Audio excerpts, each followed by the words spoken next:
يا أيها الذين آمنوا اتقوا الله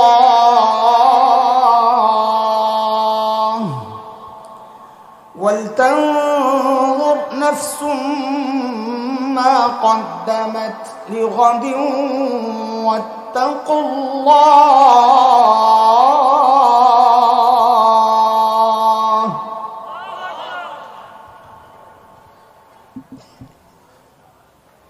আল্লাহ তাআলা এই আয়াতে দুইটা হুকুম করেছেন।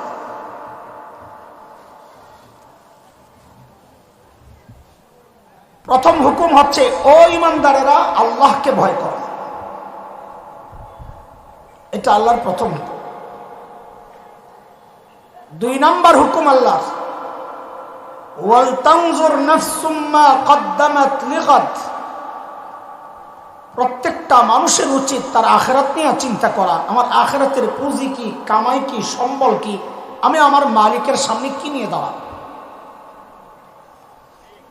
এটা শুধু শ্রোতারা চিন্তা করবে বক্তাবাদ, মুসল্লি চিন্তা করবে ইমাম সাহবাদ, মুরিদরা চিন্তা করবে পীর সাহবাদ।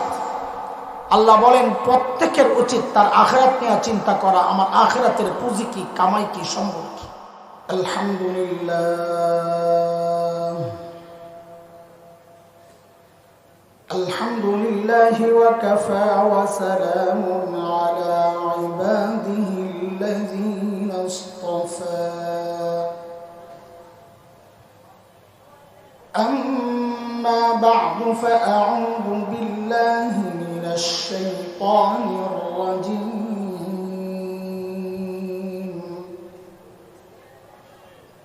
بسم الله الرحمن الرحيم.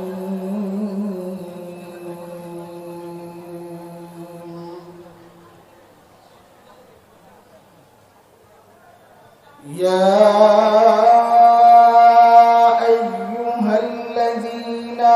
آمنوا اتقوا الله ولتنظر نفس ما قدمت لغد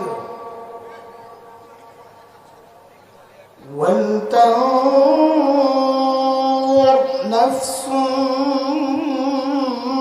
ما قدمت لغد واتقوا الله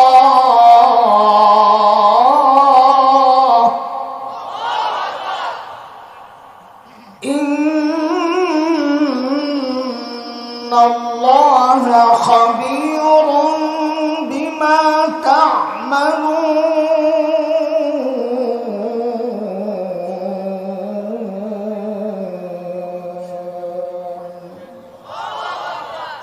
آمنت بالله صدق الله العلي العظيم.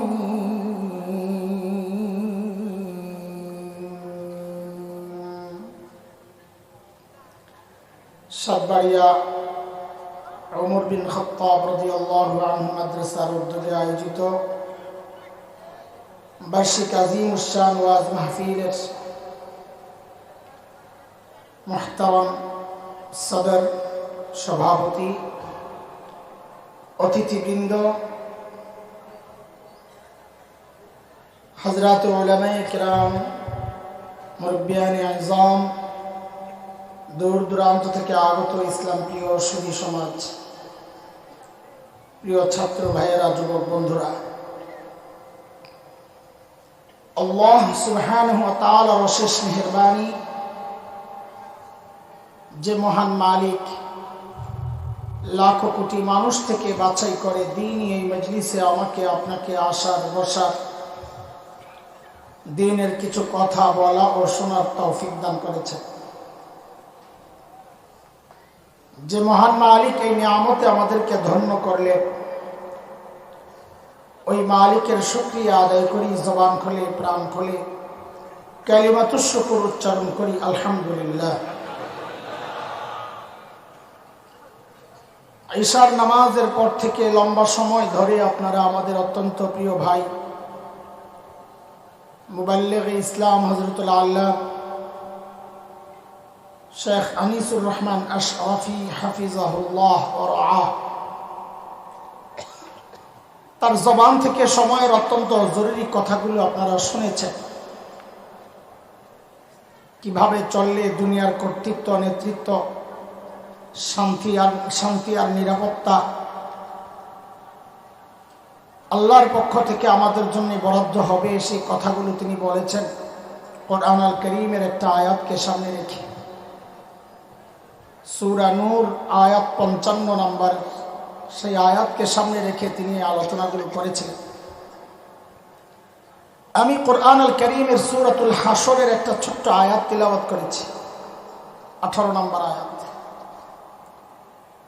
যে আয়াতে আল্লাহ সুবহানাহু ওয়া তাআলা আমাকে আপনাকে বড় মায়া করে একটা ডাক দিয়েছে, ইয়া আইয়ুহাল্লাযীনা আমানু।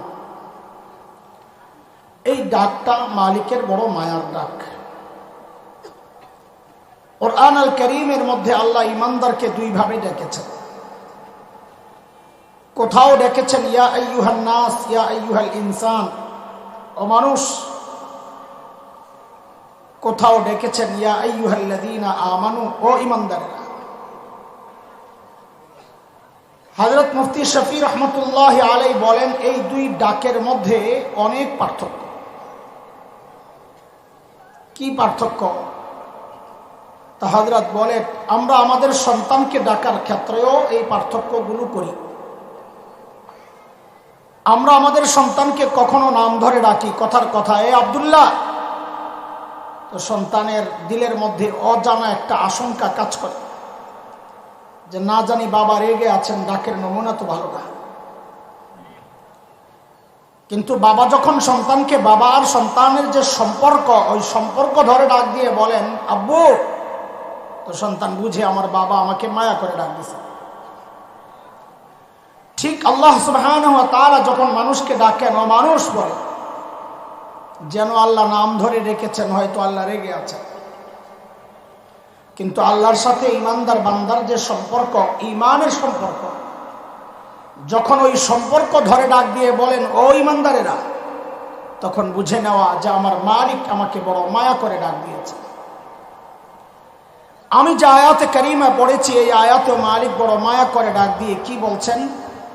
আল্লাহ বলেন ইয়া আইয়ুহাল্লাযীনা আমানুত্তাকুল্লাহ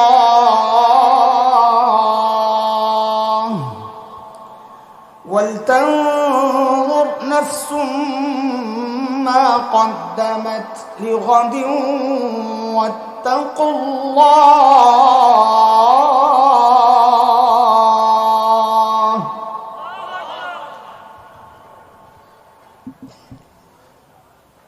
আল্লাহ তাআলা এই আয়াতে দুইটা হুকুম করেছে।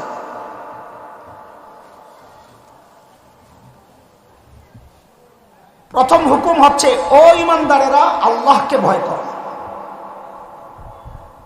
এটা আল্লাহর প্রথম হুকুম। 2 নম্বর হুকুম আল্লাহর, ওয়াল তানজুর নাফসুম মা কদ্দামাত লিগাদ। প্রত্যেকটা মানুষের উচিত তার আখিরাত নিয়ে চিন্তা করা। আমার আখিরাতের পুঁজি কি, কামাই কি, সম্বল কি, আমি আমার মালিকের সামনে কি নিয়ে দাঁড়াব। এটা শুধু শ্রোতারা চিন্তা করবে বক্তাবাদ, মুসল্লি চিন্তা করবে ইমাম সাহবাদ, মুরিদরা চিন্তা করবে পীর সাহবাদ। আল্লাহ বলেন প্রত্যেকের উচিত তার আখিরাত নিয়ে চিন্তা করা। আমার আখিরাতের পুঁজি কি, কামাই কি, সম্বল কি। বলে আখিরাতের চিন্তাই তো এই মজলিসে আসছে না, অন্য কোনো ধান্দা আছে? খিচুড়ি নাই, জিলাপি? তা আপনারা এই খিচুড়ি আর জিলাপি ছাড়া ওয়াজ শুনতে আসতেন কেন? সামনের থেকে আশা কমাইয়া দিবেন, তখন দেখবেন। এটা একটা মাহফিলের জন্য বড় খারাপ দিক। মাহফিলের যে রূহ সব বরবাদ হয়ে যায় খানার জন্য। আমরাও বিব্রত থাকি যে যারা বসে আছে খিচুড়ির কাস্টমার না ওয়াজের কাস্টমার, আল্লাহ জানে। ড্যাগ ডুব না থাকলে একটু ইতমিনান লাগে যে যারাই আছে বয়ান শোনার জন্যই আসছে। তো আমরা এখানে আখিরাতের ফিকিরই তো আসছি নাকি? কিন্তু দোস্ত, আমাদের আখিরাতের ফিকিরগুলো যথার্থ হচ্ছে কিনা, যতটুকু দরকার, যেমনটা দরকার তেমন হচ্ছে কিনা, না ঘাটতি আছে, ত্রুটি আছে, কমতি আছে, বিচ্যুতি আছে, বুঝবো কেন? এই জন্য আল্লাহ সুবহানাহু ওয়া তাআলা আমাদের উপর ইহসান করছেন, দয়া। দয়া কি দয়া? যে হযরতে সাহাবায়ে কেরাম রিদওয়ানুল্লাহি আলাইহিম আজমাইনদেরকে আমাদের মডেল আর নমুনা বানাইছেন, যে তুমি তোমার ঈমানকে সাহাবীদের ঈমানের সাথে মিলাও। যদি মিলে যায় তো বুঝবা ঈমান ঠিক আছে, যদি না মিলে ঠিক করে নাও। কার কথা বলেন তো? আস্তে আস্তে কথা বললে তো হবে না। কার কথা? তো আল্লাহ তাআলা বলেন তোমার ঈমানকে সাহাবীদের ঈমানের সাথে মিলাও। যদি মিলে যায় তো ঈমান ঠিক আছে, নাইলে ভেজাল আছে, ঠিক করে নাও। বলেন কার কথা? আল্লাহ বলছেন فَإِنْ آمَنُوا بِمِثْلِ مَا آمَنْتُمْ بِهِ فَقَدِ اهْتَدَوْا وَإِنْ تَوَلَّوْا فَإِنَّمَا هُمْ فِي شِقَاقٍ।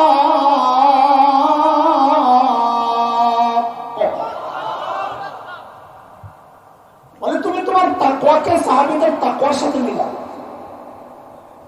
কেন মিলাবো? তো আল্লাহ বলেন কারণ ওদের তাকওয়ার পরীক্ষা আমি নিয়েছি, ওই পরীক্ষায় ওরা পাস, তোমারটা মিলিয়ে তুমিও পাস।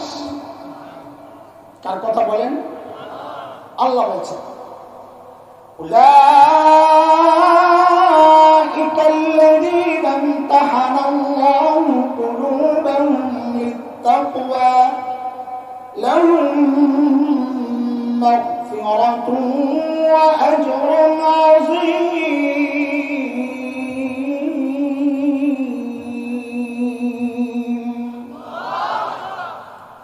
বলে আল্লাহ যদি মিলে যায় তো কি দিবেন আমাদেরকে? কথা আছে না আল্লাহর সাথে, বুঝা পড়া আছে না?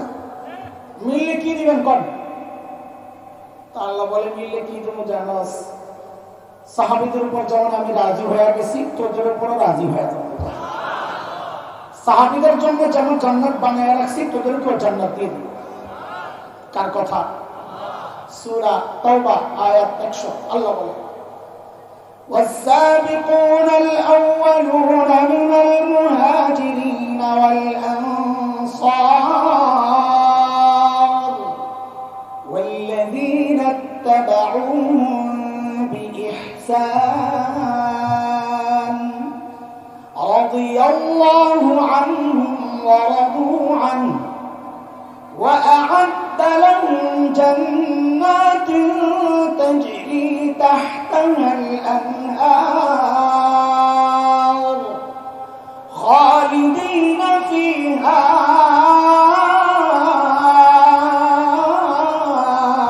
أبدا ذلك الفوز العظيم।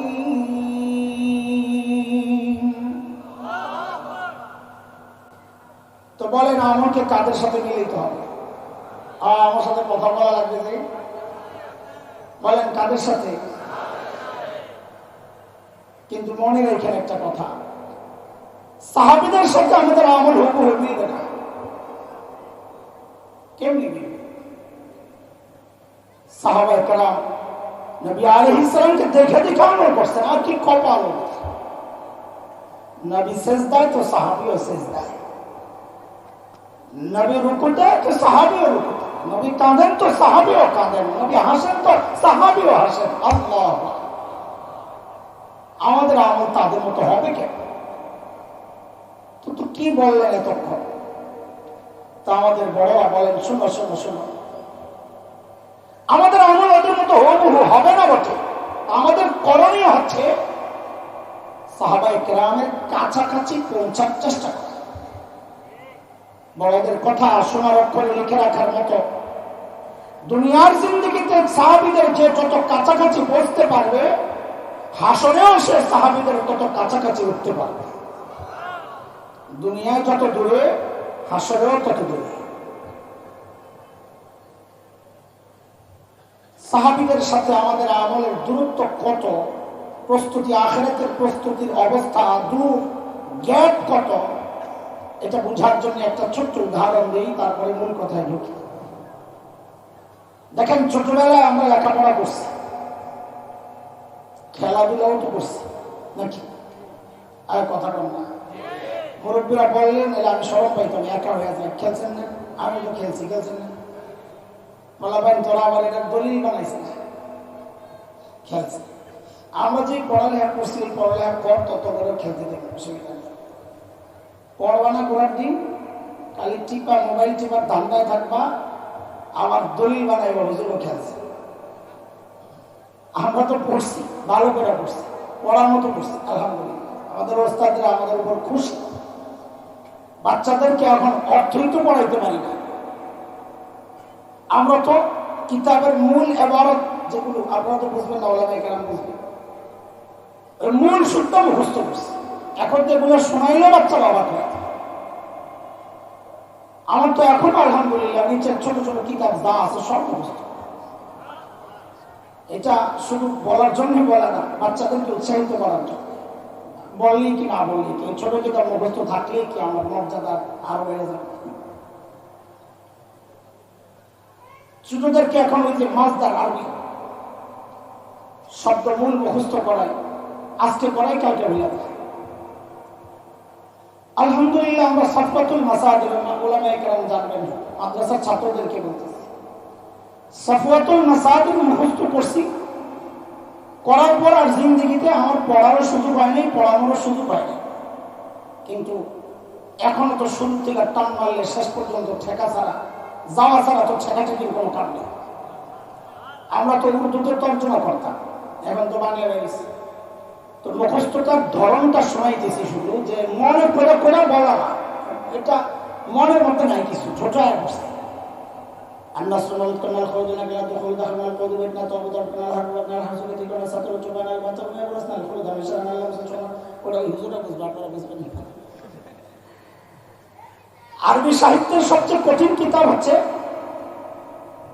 বলেন বলেন কারণ কোন? মাকামাতে হারিরি। আমি তো মাঝে মাঝে বলি, জানি মাকামাতে হারিরি যদি তারাবি পড়াই, কোনো বান্দার বোঝার কোনো উপায় নাই, আমি কোরআন শরীফ পড়তেছি না, অন্য কিছু পড়তেছি। على أني وإن أغمضني الفضل المتغابي ونضح عني المحب المحابي لأكاد أخلص من غمر جاهل أو ذي غمر متجاهل يدعو عني لهذا الوضيع وينذر بأنه من مناهي شرعي ومن نقد الأشياء بعين المعقول وأنا من نظر في مباني الأصول نظر هذه المقامات في سلك الإفادات وسلكها مسلك الموضوعات عن العجماوات والجمادات. الله أكبر الله أكبر. الركض له কি মনে করছিস তারা, কে জানে? বলার উদ্দেশ্য হচ্ছে, খেলাধুলা যে করছি এটা মনে করি না, খালি খেলছি, আমরা পড়ছি। এখনকার বাচ্চারাও লেখাপড়া করে না, যে তারা পড়ালেখাও করে। তো আমাদের সাথে ওদের পার্থক্য কি? মূল পয়েন্ট বুঝে, পার্থক্য হচ্ছে আমরা করতাম লেখাপড়া, ফাঁক পাইলে খেলতাম।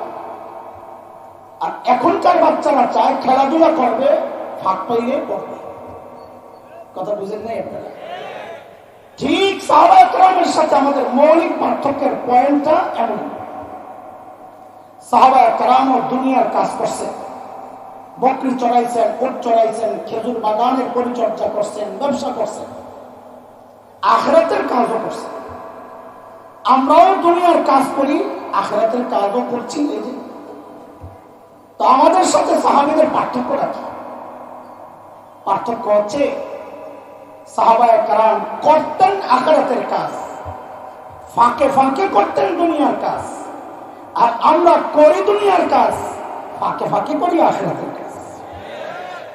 এই হচ্ছে গ্যাপ, মাঝখানের পার্থক্য। এই দূরত্ব যত কমাতে পারবো, হাসরে সাহাবীদের তত কাছাকাছি উঠতে পারবো ইনশাআল্লাহ। চলেন সাহাবায়ে কেরাম আখিরাতের প্রস্তুতি কিভাবে নিছেন একটু দেখে আসি। আখিরাতের ফিকির সাহাবীদের দিলের দিমাগের মধ্যে কিভাবে ঢুকছে একটু দেখে আসি। চলে, তখন বুঝবো আখিরাতের প্রস্তুতি আসলে হওয়াটা কেমন দরকার। আমরা কতটা পিছায় আছি। সাইয়েদনা আবু বকর সিদ্দিক রাদিয়াল্লাহু আনহু যখন খলিফা, তো ওনার রাষ্ট্র পরিচালনার একটা সিস্টেম ছিল, দরবারে বিধবা অসহায় নারীদের লিস্ট লাগানো থাকত। কেন? স্বেচ্ছায় যদি কেউ খিদমত করতে চায় ওই লিস্ট থেকে নাম নিয়ে বুড়ির বাড়িতে চলে যেত, কারণ এটা অনেক সওয়াবের কাজ। নবী আলাইহিস সালাম বলেছেন, যে ব্যক্তি ইয়তীম আর বিধবার দায়িত্ব নিবে ওই ব্যক্তি আর আমি নবী জান্নাতে পাশাপাশি থাকব। এটা তো এই সমাজের একটা কুৎসিত চেহারা। এই সমাজের কিছু মানুষ অন্য বিধবার দায়িত্ব নিবে থাক দূরের কথা, নিজের বিধবা মায়েরই তো খেদমত করতে চায়। কথা কন। তো একদিন হযরত ওমর রাদিয়াল্লাহু আনহু আসছেন আবু বকরের দরবারে। উদ্দেশ্য কি? যে ওই এক বুড়ি বিধবা অসহায়, তার খিদমত করা লাগবে, এই নিয়তে নাম নিবে, কে খালি আছে। চিন্তা করেন, ওমরের মতো মানুষ বুড়ির বাড়ির কাজ করে। ওই সময়ের কাজ কি? মোবাইল ফ্যাক্সি করে দাও। আমি তো বুড়িকে কাম হলো, দাদু ভাই আমার মোবাইলে 20 টাকা ঢুকাই দিতে, একটু পান লইয়া। এখন তো বুড়িকে কাম এটা। আর ওই সময়ের কাজ ছিল আশেপাশে পানি থাকতো না, দূরের থেকে পানি এনে দেওয়া হতো। এটা হলো মূল কাজ। ওমরের মতো ব্যক্তিত্ব গেছেন বুড়ির বাড়ির কাজ করে। দেখেন আখিরাতের ফিকির কিভাবে ঢুকছে মাথায়। যারা লিস্ট তালাশ করে করে নাম পায় না, শুধু একটা নাম খালি, যে নামের পাশে কারো নাম নাই। সাইয়েদনা ওমর চিন্তা করলেন, তাইলে এই বুড়ির কাজটা আমি করি। ওই চিন্তায় সাইয়েদনা ওমর পরদিন ফজরের নামাজের পরপর যায় বুড়ির বাড়িতে হাজির। কখন বলে? আমি যখন কিছু জিজ্ঞেস করবো তো এটা মনে রাখেন, খামাখা করি না, গুরুত্বপূর্ণ কিছু বলার জন্য, আপনাদের দৃষ্টি আকর্ষণের জন্য আমি প্রশ্ন করতেছি। এটা কোরআনের তরিকা। আল কারিয়া মাল কারিয়া ওয়া মা আদরাকা মাল কারিয়া। আল কারিয়া, আল কারিয়া কি? কারিয়া চিনেননি নবী আপনি? আরে এত কথা বলার দরকার কি? ডাইরেক্ট বললেই তো হয় কারিয়া কারে কয়। না না, আল্লাহ চাইছেন আমার নবী পুরোপুরি মনোযোগ দিক, তারপরে বল। তো প্রশ্ন করার মধ্যে এটা উদ্দেশ্য থাকে। বলেন হযরত ওমর কখন গেছেন? কথাটা কেন বলছি? কারণ সাহাবায়ে কেরাম দিনের কাজ শুরু করতেন ফজরের পর পর। কেন? নবী আলাইহিস সালাম বলেছে, যারা সকালে কাজ করে নবী তাদের জন্য বরকতের দোয়া করেছে। বিখ্যাত আরিফ শেখ ইবনুল কাইয়িম রাহমাতুল্লাহি আলাইহি যাদুল মাআদে আসছে, তিনি বলেন, যারা সকালে ঘুমাবে তাদের ঘর থেকে জিন্দেগিতে আবার দূর হবে। সামনে শীত আসতেছে, মাশাআল্লাহ, লেপ মুড়ো দিয়া, কাঁথা মুড়ো দিয়া, কম্বল মুড়ো দিয়া সারা সকাল দারুণ একটা ঘুম দিবেন। আর দুপুরে আসবেন হুজুরের কাছে একটা তাবিজের জন্য। কেন? হুজুর দোকানে বেচা কিনা হয় না, ওই বুকের থেকে সকালে ঘুমায় তো বরকত খাইয়া দিয়েছে। পরদিন সকাল সাইয়েদনা ওমর বুড়ির দরজা নক করে বলে, মারে আপনার ঘরের কাজগুলো করার জন্য আমি ওমর ইবনুল খাত্তাব হাজির। বুড়ি ভেতর থেকে জবাব দেন, বাবারে প্রতিদিন যে আল্লাহর বান্দা আমার ঘরের কাজগুলো করেন তিনি ইতিমধ্যেই কাজ করে চলে গেছেন। ফজরের পরে যায় কাজ পান নাই, তাইলে কাজ করছে কখন? আর কথা তো বলা লাগবে। আপনার বুবাই বয়ে থাকবে না, সামনে যেটা কথা করবো না, আমি মোহর দিকে টাকায় যদি বুঝি হয় কথা কয় নেন, তাহলে তারপরে 10 টাকা জরিমানা হবে। বলেন কাজটা হয়েছে কখন? বাপরে বাপ, 10 টাকা কি মায়ারি।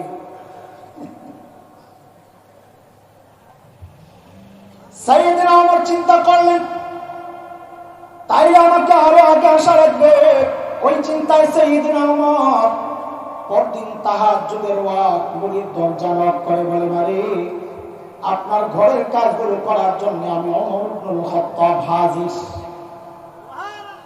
আজকেও বুড়ি জবাব দিচ্ছেন, বাবারে প্রতিদিন যে আল্লাহর বান্দা আমার ঘরের কাজগুলো করেন ইতিমধ্যেই তিনি কাজ করে চলে গেছেন। কখন কখন? তাহাজ্জুদের অর্থ চিনেননি আপনারা? কখন কখন? হ্যাঁ, 12টার পরে। হ্যাঁ, আরেকটা কি বলল? সুবহ সাদিকের আগে। আপনাদের মধ্যে দেখা যায় একতলাপ আছে, খালি একতলাপ আঙ্গুর মধ্যে গাঙ্গুর মধ্যে আছে দেখা যায়। আসলে ওই ওয়াক্ত বলা আমার মাকসাদ করে, তো মুফতি সাহেবরা বলেন হলো অন্যভাবে, যে সূর্য ডোবা থেকে ওঠা পর্যন্ত পুরা রাতটার টাইমটারে 3টা ভাগ করে, তৃতীয় ভাগ যেখান থেকে শুরু হয় ওইটাই তাহাজ্জুদের ওয়াক্ত, ওইটাই সাহারির ওয়াক্ত। কিন্তু আমার বলার উদ্দেশ্য এটা না। আমি বলি তাহাজ্জুদের ওয়াক্ত হলো এই জামানার পোলাপাইন ফেসবুক আর ইউটিউব বন্ধ করে যখন ঘুমাইতে যায়, ওটা হলো তাহাজ্জুদ। আর ঠিক কথা ভাইয়া বুঝতে, এতে করে সবচেয়ে বিপদে আছে রাতে যারা চুরি করতে হইবে না। যেই ঘরে যায় দরজা জানালার ফাঁক দিয়ে দেখে মানুষগুলো ঘুমাইছে নি, দেখে কোনটা কোনটা বান্দা আসমানের দিকে মনোযোগ দিয়ে শুয়ে বসে। ঠিক নি কথা? গজব কি আর খামাখায়? এই জন্যই তো